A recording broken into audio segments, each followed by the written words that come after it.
in my ministry.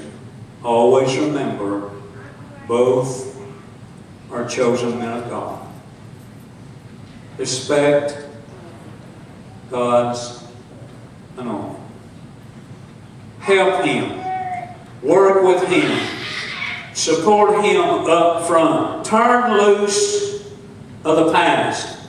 Don't hold on to what is dying and passing away. Memories, yes. Love for one another, we'll always have that. Don't hold on to Pastor Parker's ministry, for it is over. God has chosen to end it at this time. You help the new man of God with his mantle. You help him to do the new thing that God is going to do in the church. Help him go forward.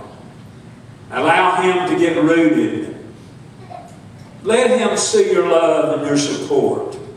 That will mean a lot to him. We have several things that we do here that may change. We have one Sunday night off in the month. He may want to leave that the way that it is. He may want to restore the lost Sunday night. He could be a pastor that don't even want a Sunday night service. I know that wouldn't please most of you. Very possibly, if you pray, he'll be a man that will want to either leave it like it is or add back the Sunday night service that is lost.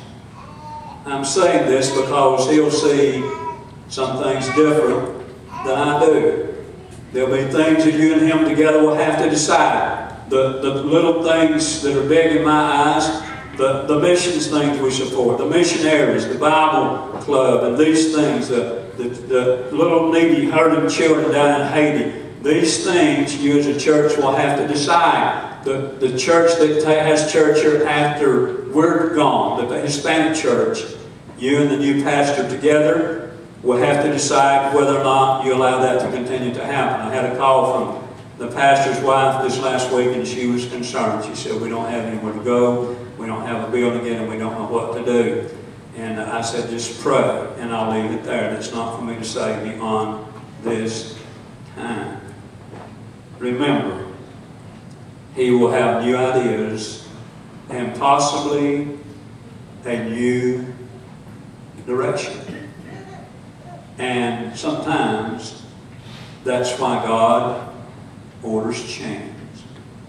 Sometimes if the things that the exiting pastor has, if all those things are not happening, then God may see fit to do things in a different way. I've known this many years.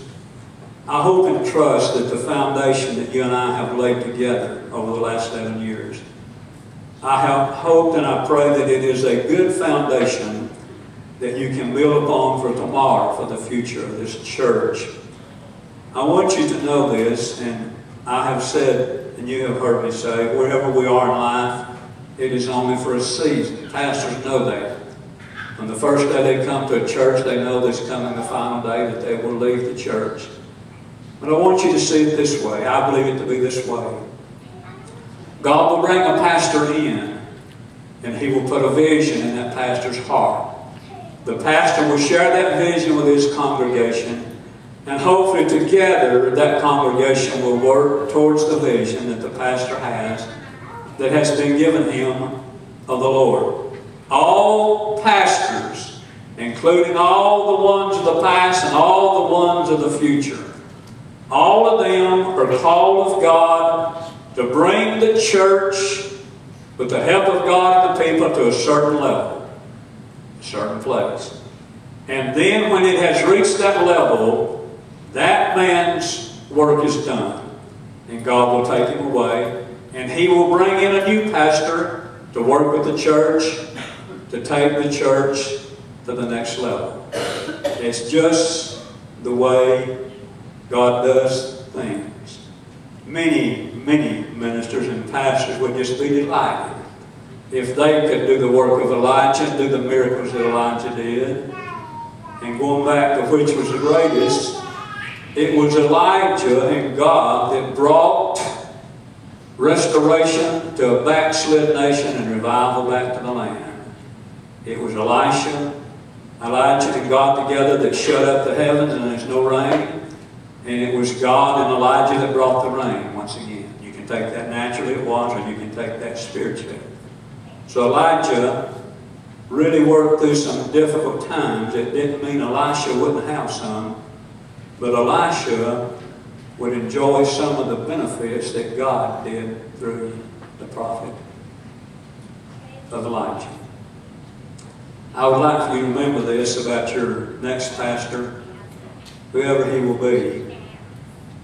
He will take and bear bruises for you and scars, some of which he will never tell you. He will suffer blows from the enemy, and he will never tell you all of these. He may share some of them. And please remember this. I want you to remember this. This is the reason why he will suffer scars and blows. Because he is standing between you and the devourer. He is an under-shepherd, and God has put him between the flock and the devourer. He is going to. It's not a matter, could it be? He's going to suffer afflictions of the devil because he is the shepherd of this flock. I hope you will remember that, and it will help you to love and support him. Next point is this. Don't bail out on him. It could be a slap in his face at a time that God wants to take the church to a new level. Don't bail out on him. Your call here, in one sense, is important as his call is. You allow him time to bring the vision and allow God to do that he wants to do. I think one of the things that would hurt me the worst is if people bailed out on a new pastor because they didn't like the color of his suit or the car he drove, or maybe his particular type of preaching. It would hurt me to know that you bailed out on him just because he didn't look like Brother Parker. You've looked at me for 11 years. And it's time for you to see a new face behind this pulpit. I'll get into some things next Sunday if the overseer don't come, and if I'm here and able to be here and preach. Next Sunday will be probably as crucial as this service, maybe even a little more so. It will be the first Sunday of August. August is the 8th month. And number 8 of the Bible means new beginnings, right on time. The 8th month, right on time for a new beginning. So next Sunday, if I'm allowed, I'm going to talk to you about new beginnings. You need a shepherd, and a shepherd needs you. A shepherd cannot survive without the support of the sheep, and neither can sheep survive without the care of a shepherd. It's just God ordained. That's the way that it's supposed to be. If